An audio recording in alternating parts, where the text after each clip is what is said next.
لا حول ولا قوة إلا بالله العلي العظيم. أعوذ بالله من الشيطان الرجيم. بسم الله الرحمن الرحيم.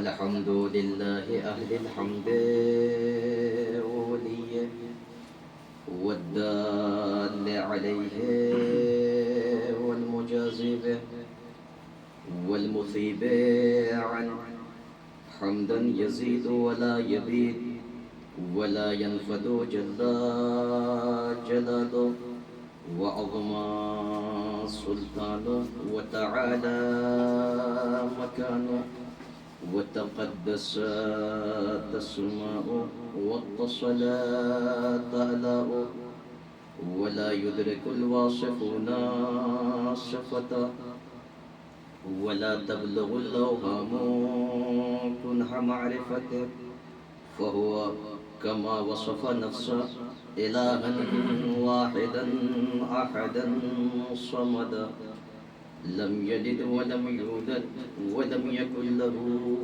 كفوا أحد. ثم الصلاة والسلام والتحية والإكرام على أشرف الأنبياء والمرسلين مولانا ومولى الثقلين محبوب رب المغربين جد الحسن والحسين أبي الزهراء محمد اللهم صل على محمد وآله الطيبين الطاهرين المعصومين المنتجبين الميامين واللعنة الدائمة ولا أعدائهم ومنكري فضائلهم ومصائبهم وعظمتهم وعتشهم أجمعين من يوم عداوتهم إلى قيام يوم الدين. أما بعد فقد قال الله الحكيم في مبرم كتابه المجيد وهو أصدق القائلين وقوله الحق. بسم الله الرحمن الرحيم. ولو أن ما في الأرض من شجرة أقلام والبحر مداد يمده من بعده 7 أبحر ما نفدت كلمات الله إن الله عزيز حكيم. صلى الله عليه محمد. اللهم صل على محمد وآل محمد. معزز و مکرم طلاب کرام، افاضل طویل احترام، آپ سب کے حضور اور میزان اعتدال میں ایک حقیر سا طالب علم آج فضائل و مناقب امام علی ابن محمد الہادی علیہ افضل الصلاۃ والسلام اللهم صل على محمد وآل محمد. حاضر ہوا ہوں. ایک روایت کی بنا پر 2 رجب المرجب امام ہادی علیہ الصلوۃ والسلام کی ولادت سے منسوب ہے اور آنے والی شب یعنی 3 رجب المرجب امام کی شہادت کا دن ہے اور شب شہادت امام ہے اور یہ مجلس کا انعقاد اسی عنوان سے ہوا ہے. بغیر کسی تمہید اور بغیر کسی وضاحت کے میں نے جس آیہ کریمہ کی تلاوت کا شرف حاصل کیا، سورہ مبارکہ سورہ لقمان، اس کی 27ویں آیت ہے جس میں ارشاد رب العزت ہو رہا ہے کہ وَلَوْ أَنَّمَا فِي الْأَرْضِ مِنْ شَجَرَةٍ أَقْلَامٌ، جو کچھ بھی روئے زمین پر جو بھی اشجار ہیں، جتنے بھی درخت ہیں، اگر سب کے سب قلم بن جائیں اور ان سے لکھا جائے. والبحر یمدہ من بعدہ سبعۃ ابحر، اور زمین میں جتنے سمندر ہیں، جتنے بحر بیکراں ہیں، اس میں امتداد ہو جائے، یعنی یہ اتنے پھیل جائیں، اس میں اتنی طغیانی آ جائے کہ اس سمندر سے 7 ٹھاٹھے مارتے ہوئے سمندر برآمد ہو جائے. یا ایک لطیف جملہ جو علامہ ذیشان درجوادی نے جب ترجمہ کیا تو وہ کہتے ہیں کہ اور اس سمندر کی مدد کے لیے 7 سمندر آ جائیں. کیا کہنے، واہ. یمدہ من بعدہ سبعۃ ابحر، اور 7 سمندر مل جائیں اور یہ سمندر 7 سمندروں کی طغیانی میں تبدیل ہو جائے. تو آیت کہتی ہے ما نفدت کلمات اللہ، واہ. تو کلمات الہی کبھی مکمل نہیں ہو سکتے. کلمات الہی کا احسا نہیں ہو سکتا، ادراک نہیں ہو سکتا. یعنی اگر تمام کے تمام درخت قلم بن جائیں، زمین میں جتنے سمندر ہیں ان سب کو روشنائی بنا دی جائے، مداد بنا دیا جائے، لیکن قلم منکسر ہو جائے گا، مداد منجمد ہو جائے گی، مگر کلمات الہی کا احسا ممکن نہیں ہے، نہ کلمات الہی کا ادراک ممکن ہے. یعنی اللہ کے کلمات کبھی مکمل نہیں ہو سکتے. درخت ختم ہو جائیں گے، یہ سمندر سوکھ جائیں گے، مگر کلمات الہی کا احسا ممکن نہیں.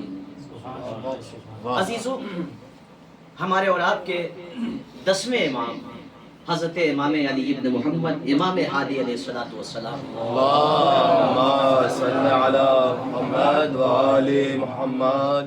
امام ہادی علیہ السلام سے جب متوکل کے دربار میں بہت سے سوالات ہوئے اور یحییٰ ابن اکثم نے سوالات کیے، تو ان سوالات میں سے ایک سوال یہ بھی تھا کہ فرزند رسول یہ بتائیے کہ اس آیت کے سلسلے میں آپ کیا کہتے ہیں کہ وَلَوْ أَنَّمَا فِي الْأَرْضِ مِنْ شَجْرَةٍ أَقْلَامٌ وَالْبَحْرُ مِنْ بَعْدِهِ يَمُدُّهُ مِنْ بَعْدِهِ سَبْعَةُ أَبْحُرٍ مَا نَفِدَتْ كَلِمَاتُ اللَّهِ، کہ اگر یہ تمام کے تمام درخت قلم بن جائیں اور یہ سمندر 7 سمندروں میں تبدیل ہو جائے اور اس سے کلمات الہی کو لکھا جائے، شمار کیا جائے، تو ما نفدت، یعنی اس کا احصاء ممکن نہیں ہے، اسے لکھنا ممکن نہیں ہوگا. کلمات الہی اس سے کہیں وسیع ہے،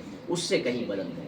تو امام نے جہاں بہت سے سوالات کے جوابات عطا کیے، تو ایک مرتبہ امام ہادی علیہ السلام نے سائل کے چہرے کی طرف دیکھا اور ایک جملہ کہا کہ یقیناً حق یہ ہے کہ لو ان فی الارض شجر اقلام، اگر یہ تمام کے تمام درخت قلم بن جائے، والبحر یمدہ من بعدہ 7 ابحر، پھر امام کہتے ہیں کہ حتی انفجرت الارض عیونا، یہ زمین چشمے ابال دے، اس زمین سے چشمے پھوٹ پڑے.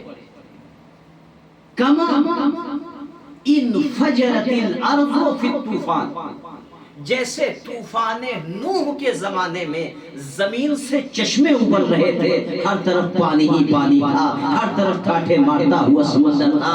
اگر زمین سے اتنے چشمے پھوٹ جائیں، امام کہتے ہیں وہیا عین الکبریت، اور یہ جو 7 ابحر ہے اس سے مراد عین کبریت ہے، وعین الیمن، وعین وبرہود، وحمت سودان، وحمت افریقیہ، وہی تدعى السیلان.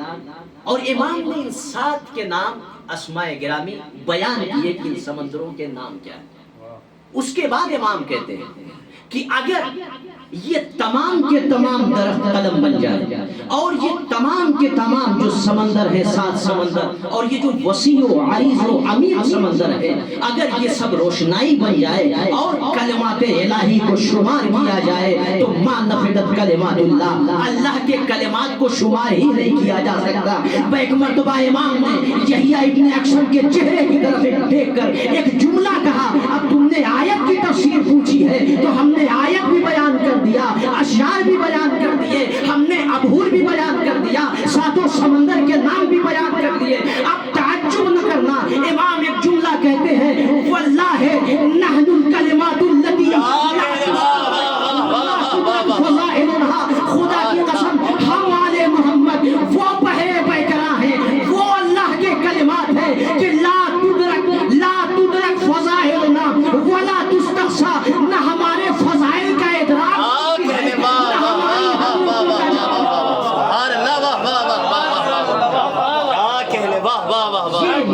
نفدت کلمات اللہ، اللہ کے کلمات کو احصا نہیں کیا جا سکتا، اسے لکھا نہیں جا سکتا، شمار نہیں کیا جا سکتا۔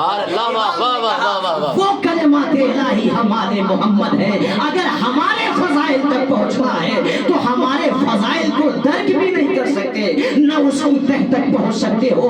شاید یہی وجہ تھی کہ یہاں پر چوتھے علی نے یہ جملہ کہا، وہیں پر پہلے علی نے خطیب منبر سلونی نے اپنی فضیلت کو بیان کرتے ہوئے یہ کہا تھا یرقا الی ولا یرقا الی الطیر ینحدر عنی السیر، اس سینے سے علوم کے چشمے پھوٹتے ہیں، ہماری حدوں تک تمہارا طاہر فکر پرواز نہیں کر سکتا۔ ادھر علی نے بتایا، ادھر ایک علی نے ایک متوکل کے دربار میں بتا دیا کہ جہاں پر مخالفین کے مجمع میں علی کے فضائل کا ادراک کرا دیا جائے وہ آل محمد ہوا کرتے۔ سبحان اللہ، دربار کسی کا ہو، حاکم کوئی بھی ہو، لیکن جہاں بھی تفسیر قرآن کا بیان ہوگا وہاں آل محمد کے فضائل ابھر کے آئیں گے، اس لیے کہ آل محمد کو قرآن سے جدا نہیں کیا جا سکتا، نہ قرآن کو آل محمد سے جدا کیا جا سکتا۔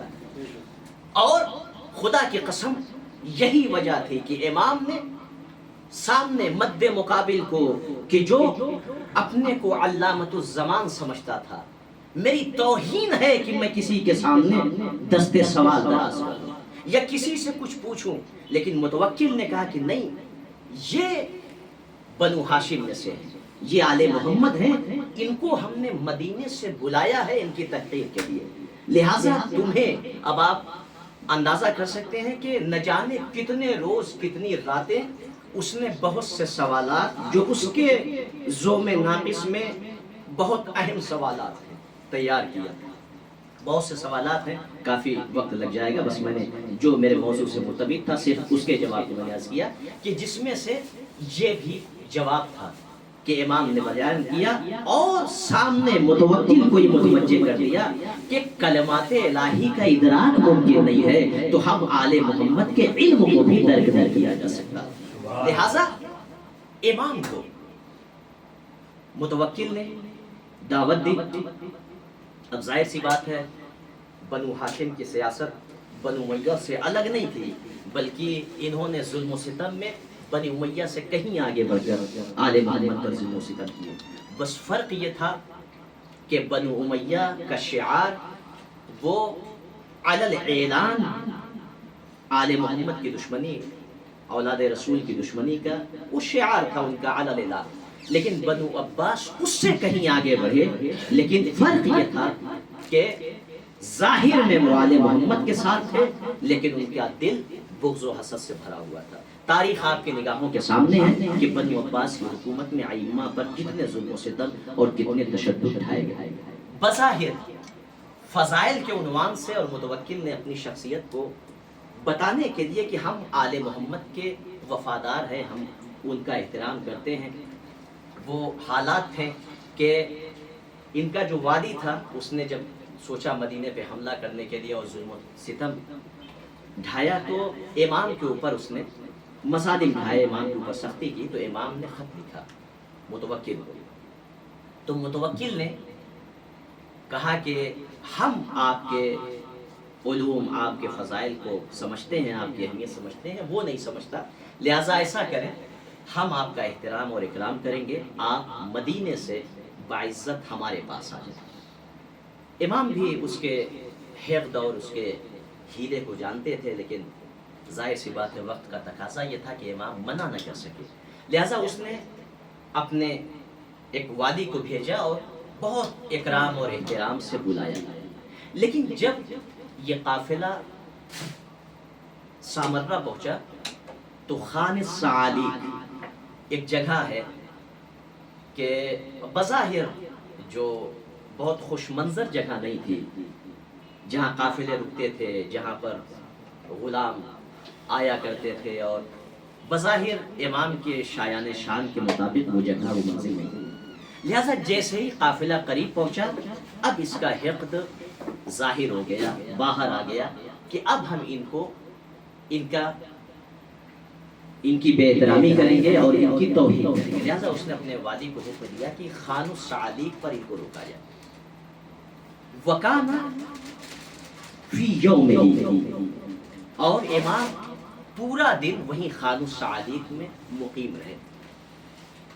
ایک مرتبہ بظاہر امام کے چاہنے والے تھے، لیکن معرفت کے اعتبار سے بظاہر ظاہر سی بات ہے درجات ہوتے ہیں، ہر صحابی اور ہر محب کی معرفت یکساں نہیں ہوتی، لہذا جیسے ہی وہ امام کی خدمت میں آئے اور منظر دیکھا، جگہ دیکھی، گھر دیکھا، ایک مرتبہ افسردہ ہو کے کہتے ہیں کہ فرزند رسول ارادو اطفاء نورکم، انہوں نے ہر آن کوشش کی ہے کہ آپ کے نور ولایت کو مخفی کر دیں، بجھا دیں، وَإِحَانَةً، اور آپ کی توہین کرے، حَتَّى نَزَلُوكَ خان السعالیق، یہاں تک کہ آپ کو جو مقیم کیا، یہاں پر نازل کیا کون؟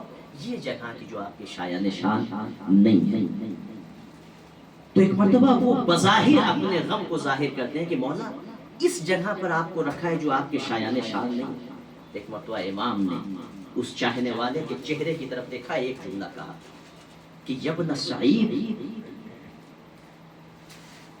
اے فرزند سعید، ہاں ہونا انت، تمہاری معرفت ابھی یہیں تک پہنچی، تم ہماری ولایت کی معرفت میں یہیں تک پہنچے ہو۔ ایک مرتبہ وہ گھبرا گئے، گھبرا کے پوچھتے فرزند رسول کہنا کیا چاہتے ہیں؟ کہا ایک مرتبہ مسحا یدہ علی عینیہ، امام نے ید امامت ید اللہی کو ان کے چہروں پر جب پھیرا ہے، اس کے چاہنے والے کے پیشانی پر جب اپنا ہاتھ رکھا ہے، کہا فرزند سعید ذرا دیکھو تو تمہیں کیا منظر دکھ رہا ہے۔ وہ کہتے ہیں فَإِذَا رَأَيْتُ رَوْضَاتٍ، میں نے اب جو دیکھا ہے تو ہرے باغات ہیں، وَالنَّهْرُ وَالْأَبْحُرُ، میں نے دیکھا کہ دریا بہ رہے ہیں، میں نے دیکھا کہ حسین و جمیل منظر ہے، والخیرات الحسان کأنہ لؤلؤ مکنون، میں نے دیکھا کچھ خدام ہیں، کچھ لؤلؤ مرجان ہیں، کچھ حوریں ہیں، کچھ غلمان ہیں کہ جو خدمت میں مصروف ہیں۔ ایک مرتبہ امام نے فرمایا اے فرزند سعید، چونکہ ہم اللہ کی رضا پہ راضی ہیں، لہٰذا اللہ نے ہمیں وہ مقام عطا کیا ہے جو تمہاری نظریں دیکھ رہی ہیں۔ یعنی امام کہنا یہ چاہتے ہیں دنیا والے چاہے ہماری جتنی توہین کر دے، جسے اللہ عزت دینا چاہے، جب وہ عزیز کسی کو عزیز بناتا ہے تو ساری دنیا مل کے اسے ذلیل نہیں کر سکتی۔ لہٰذا یہ امامت کے پائے استحلال کی منزل ہے کہ ہمارا قدم جس زمین پہ پہنچتا ہے ہم اس زمین کو عرش کے مرادف بنا دیتے ہیں۔ شاید امام کہنا چاہتے ہیں بیابانوں میں ہم جاتے ہیں تو کرب و بلا کو کربلائے معلیٰ بنا دیا جاتے ہیں، اگر ہم کسی بھی جگہ پہنچ جائیں تو وہ زمین بلند ہو جاتی ہے، وہ آسمانوں کے مرادف ہو جاتی ہے۔ یہی وجہ تھی کہ آل بیت اطہار جس زمین میں پہنچے اس زمین کو معلیٰ بنا دیا، جس جگہ پہ پہنچے اس جگہ کو اتنا بلند کر دیا کہ فرشتوں کی آمد و رفت کا بھی مرکز ہے، انبیاء کا بھی نزول ہوتا ہے، مرسلین کا بھی کہنے واہ واہ واہ واہ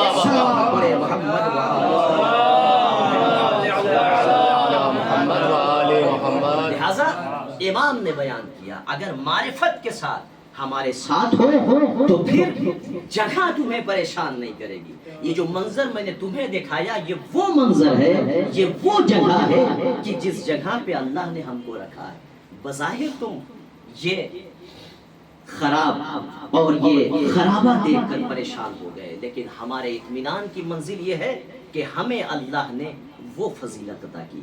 اور 10ویں امام کے بہت سے معجزات اور فضائل آپ سب طلبہ حضرات ہیں, بس میں ایک دو کی طرف اشارہ کر کے اپنی گفتگو تمام کروں گا کہ یقیناً یہ امام کی مظلومی اور جو امام کے اوپر شدت اور ظلم و ستم ہوئے وہ غیروں کی طرف سے ہوئے, وہیں پر ہماری طرف سے بھی کہیں نہ کہیں کچھ کوتاہی ہوتی ہے کہ جو ائمہ کا حق ہے, دیگر ائمہ اتحاد جس میں سے ایک امام ہادی علیہ السلام, جس طریقے سے ہمیں بیان کرنا چاہیے, جس طریقے سے ان کے سیرت و کردار و فضائل کو زمانے کے سامنے اجاگر کرنا چاہیے, وہ حق ہم ادا نہیں کر سکتے.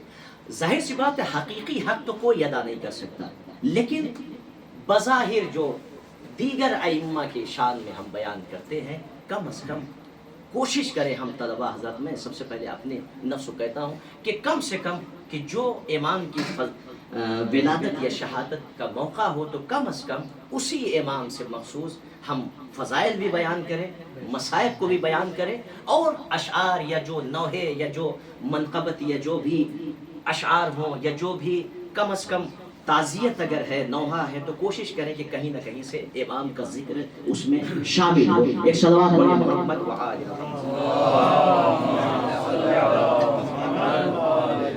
لہٰذا بڑی جلدی میں اپنی منزل کو تمام کرنا چاہتا ہوں کہ آپ سب مجھ سے بہتر واقف ہیں کہ 10ویں امام علیہ السلام واقعاً جو علی ہو اس کے اندر کمالات علی ضرور ہوا کرتے ہیں.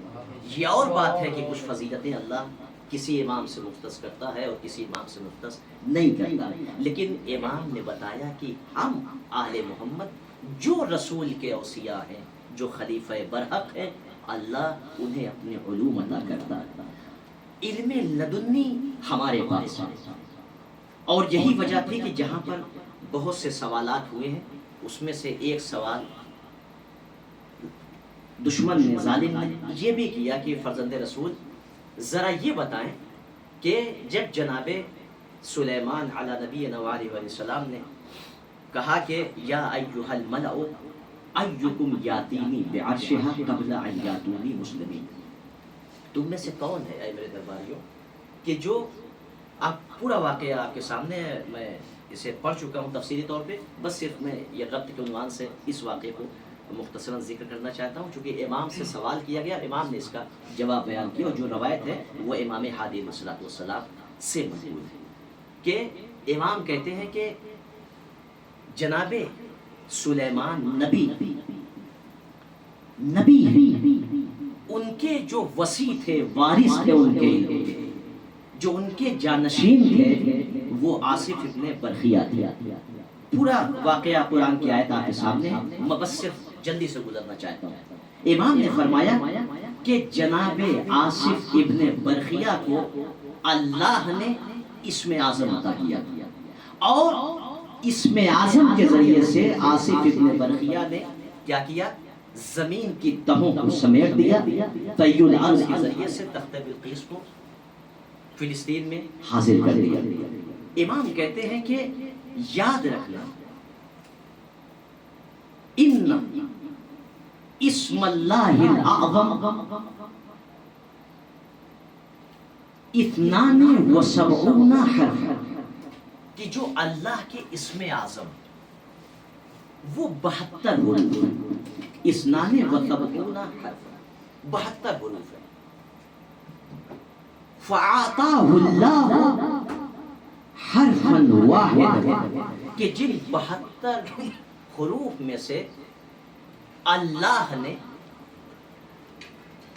ایک حرف کو جناب آصف ابن برخیہ کو تعلیم کیا تھا. اس میں اعظم میں سے ایک حرف کو اللہ نے کس کو عطا کیا تھا, جناب آصف ابن برخیہ کا. اس کا کمال یہ ہوا کہ فَمَدَّ يَدَهُ حَتَّى انْخَسَفَتِ الْأَرْضُ وَتَنَاوَلَ تَخْتَ بِلْقِیس کہ انہوں نے ہاتھ بڑھا کر بلقیس کے تخت کو اٹھایا اور دربار میں حاضر کر دیا. اس کے بعد امام نے کہا وَنَحْنُ آلُ مُحَمَّد عِنْدَنَا اِثْنَانِ وَسَبْعُونَ حَرْفًا لیکن اللہ نے ہمیں اعظم عطا کیا ہے. اللہ نے ایک حرف سے نوازا ہے. ہم آل محمد وہ ہے کہ جنہیں اللہ نے مکمل اسم اعظم عطا کیا ہے. امام بتانا یہ چاہتے ہیں جب ایک حرف کا مالک اتنا طاقتور ہو جاتا ہے کہ چشمے زدن میں تخت بلقیس کو حاضر کر لے, کوئی تعجب نہ ہو تو جو 72 اسم اعظم کا مالک ہو اگر وہ رسول کے بلانے پر ایک لمحے میں اگر وہ اشارہ کرے چاند کے 2 ٹکڑے کر جائے, ستارہ دہلیز میں آ جائے.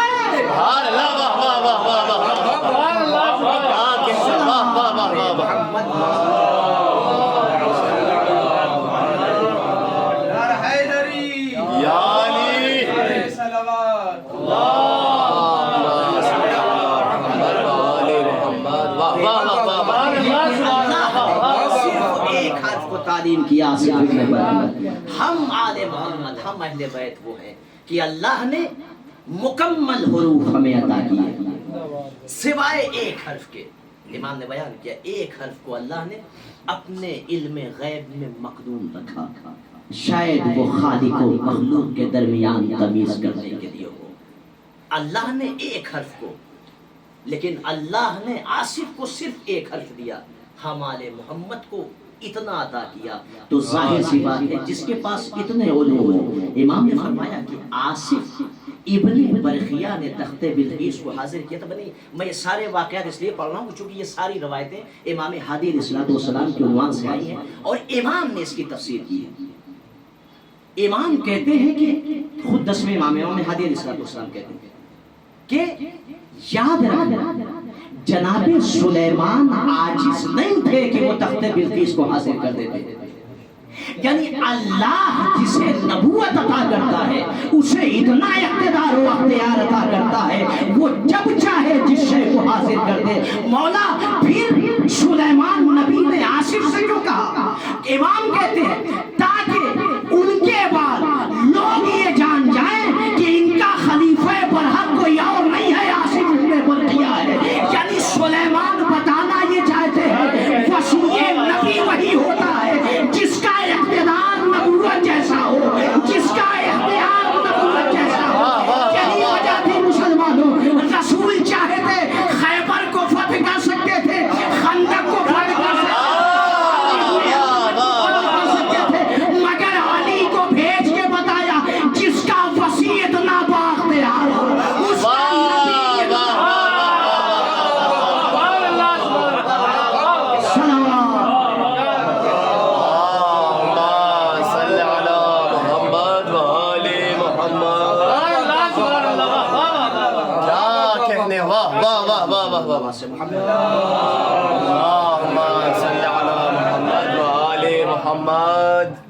تو عزیزان محترم, امام ہادی علیہ السلام کے بہت سے کرامات, بہت سے معجزات کہ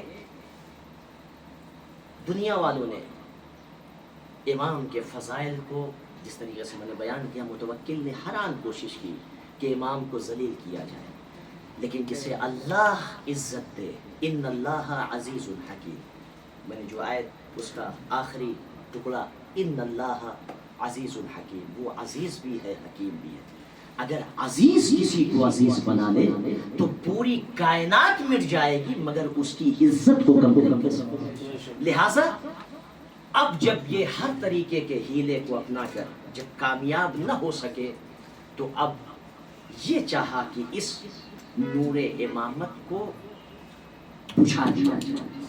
اس نور کی لو اگر خاموش ہو گئی تو یہ علوم آل محمد لوگوں تک نہیں پہنچیں گے.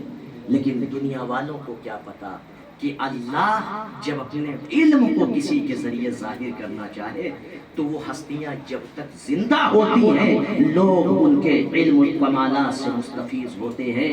جب وہ سپرد لحد ہو جاتے ہیں تو تمام افراد دور دراز سے ان کی زیارات کر کے کمالات مانوی سے اپنے کو متمسک کرتے ہیں. لہٰذا آج وہ سامرہ کہ جو چھاونی تھی عسکر، اسی لیے 10ویں امام اور 11ویں امام دونوں کو عسکری کہا جاتا ہے. کیوں کہ اس لیے کہ متوکل کی فوجی چھاونی تھی. آپ سوچیں، ذرا اندازہ کریں کہ یہاں پر صرف ملٹری فورسز جو اس کی تھیں، جندی جو صرف، یعنی یہ امام کو ان کے درمیان رکھا. کیوں؟ تاکہ آنے والوں کا، محبوں کا سلسلہ رک جائے. نہ امام سے کوئی ملاقات کر سکے، نہ امام وہاں تک جا سکے. یعنی امام کے گھر کو ہی قید خانہ بنا دیا کہ امام مقیم ہے مگر نہ کوئی آ سکتا ہے، نہ امام باہر جا سکتے. لیکن اللہ اکبر، آج وہ سامرہ اس منزل پر ہے کہ صرف اہل عراق نہیں بلکہ گوش و کنار اطراف عالم سے تمام چاہنے والے امام کی زیارت کے لیے آتے ہیں. اس لیے کہ ظالم نیست و نابود ہو جائیں گے مگر مظلوم کی آہ سر عرش آتی رہتی ہے. عزیزو، ایک وقت وہ آیا کہ متوکل نے بہت کوشش کی، لیکن امام نے چاہنے والوں کو بھی بیان کیا کہ متوکل ہمیں ضرر نہیں پہنچا سکتا. اور پھر جب اس کے بعد اس کے بیٹے نے اسے قتل کر دیا، متوکل واصل جہنم ہوا، تو اب اس کا بیٹا جو معتمد آیا تو اس نے امام کو زہر دیا. دسا الیہ السم. بڑا عجیب فقرہ ہے خدا کی قسم. سمن قاتلا، وہ زہر کی جو بہت شدید تھا. اللہ اکبر، آپ اندازہ کر سکتے ہیں کہ زہر کے اثرات ایسے ہوتے ہیں کہ جب تک زہر جسم کے اندر ہوتا ہے جسم کو سکون نہیں ملتا، جسم پارا پارا ہو جاتا ہے، جگر کے ٹکڑے کٹ کٹ کے گرنے لگتے ہیں. اس لیے کہ انسان کے اندر جب تک زہر کے اثرات رہتے ہیں، ذرا توجہ کریں، تصور کریں خدا کی قسم. امام کی مصیبت کا عالم یہ ہے کہ کوئی موجود نہیں ہے، چاہنے والا نہیں ہے. امام بستر پر کروٹیں بدل رہے ہیں. زہر کی شدت یہ ہے کہ میرا مولا ایک روز نہیں کئی روز تک زہر کے اثر سے امام ہادی بستر پر کروٹیں بدلتے رہے. میں کہوں گا آقا ہمارا سلام ہو آپ پر.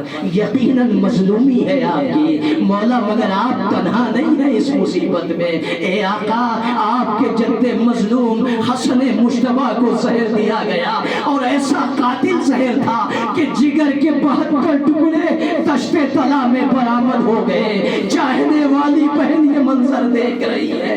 اے میرے مولا امام ہادی، آپ کی غربت پر ہمارا سلام ہو مولا. اے آقا، یقیناً خدا کی قسم بہت عجیب مصیبت ہے. اے عزاداروں، ایک وقت وہ آیا کہ ایک مرتبہ فمدت یدا، وہ ایک مرتبہ وہ غمزہ عینے، امام نے ہاتھوں کو پھیلایا، آنکھوں کو بند کیا. وفازت روح طاہرہ، ارے روح قفص انسری سے پرواز کر گئی. ایک مرتبہ تلاتم بج گیا. امام حسن عسکری موجود تھے. اللہ اکبر، جب باپ اس دنیا سے رخصت ہوتا ہے تو یہ آسرا ہوتا ہے میرا بیٹا مجھے غسل و کفن دے گا. امام حسن عسکری نے غسل و کفن دیا. میں کہوں گا اے مولا، یقیناً قید خانہ تھا، یقیناً اصحاب سے دور تھے، مگر بیٹا پاس میں تھا. آپ کو غسل و کفن ملا. میرا سلام ہو آپ کے جد مظلوم حسین غریب پر. چاہنے والا بیٹا مگر ہاتھوں میں ہتھکڑیاں، پیروں میں بیڑیاں. 11 محرم کو گنج شہیدہ مقتل شہداء سے گزر رہا ہے. اے بابا، مجھے معاف اجرکم اللہ جزاکم ربکم خیر الجزا. خدا آپ کو کسی غم میں نہ رلائے سوائے غم مظلوم کربلا کے, سوائے غم آل بیت اطہار کے. ہاں زادارو, ایک مرتبہ جنازہ تیار ہوا, جنازہ اٹھایا گیا. خدا کی قسم دستور یہ ہے کہ جب کسی کا انتقال ہو جاتا ہے تو دشمن بھی شریک ہو جاتے ہیں. کیوں؟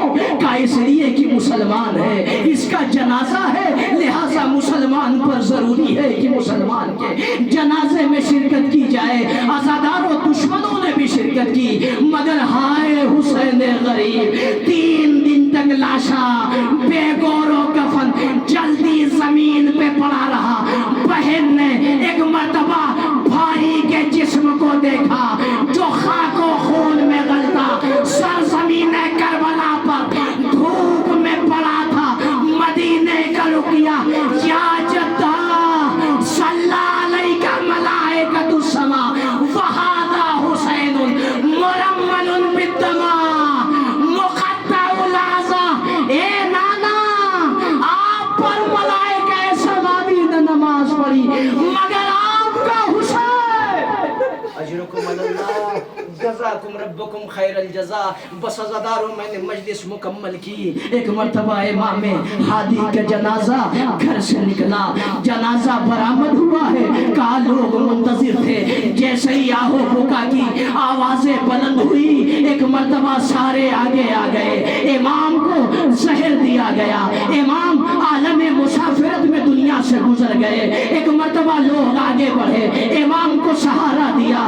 میں کہوں گا مولا یقیناً عالم غربت میں ہے, مگر کم سے کم جن کو اجازت تھی وہ لوگ آ گئے, آپ کو یتیمی کا پرسہ دیا.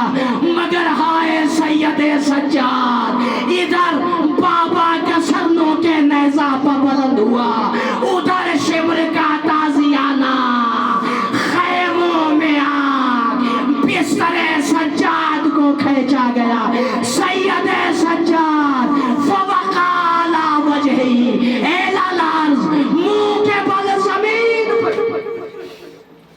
اجرکم اللہ. بس آخری جملہ زادارو, مسائب مکمل ہو گئے. جب یہ جنازہ امام ہادی کا گھر سے باہر نکلا ہے تو مقدم میں ملتا ہے, روایت بتاتی ہے کہ ایک مرتبہ خرجت جاریت تصیح ہو, ایک کنیز نکلی جو سر و سینہ پیٹ رہی تھی, آواز دے رہی تھی, آج یوم الاثنین کو کیا ہو گیا, آج اس دن کیا ہو گیا, ہمارا مولا دنیا سے گزر گیا. ایک مرتبہ 11ویں امام کی نظر پڑی, ایک جملہ کہا, اپنے آنسوؤں کو جمع کیا, روک کر کہا جاؤ گھر کے اندر چلی جاؤ. میں کہوں گا مولا ایک کنیز کا گھر سے باہر آنا برداشت نہ ہو سکا. ہائے زینب اولیاء مقام, ارے ادھر شبر کا کند خنجر, زینب ڈلے زینبیہ سے منظر دیکھ رہی ہے. او پیسر ساتھ تو کھڑا دیکھ رہا ہے, میرا ماجایا زبا ہو رہا ہے. میرے مولا نے نظر کی, اے بہن خیمے میں چلی جا.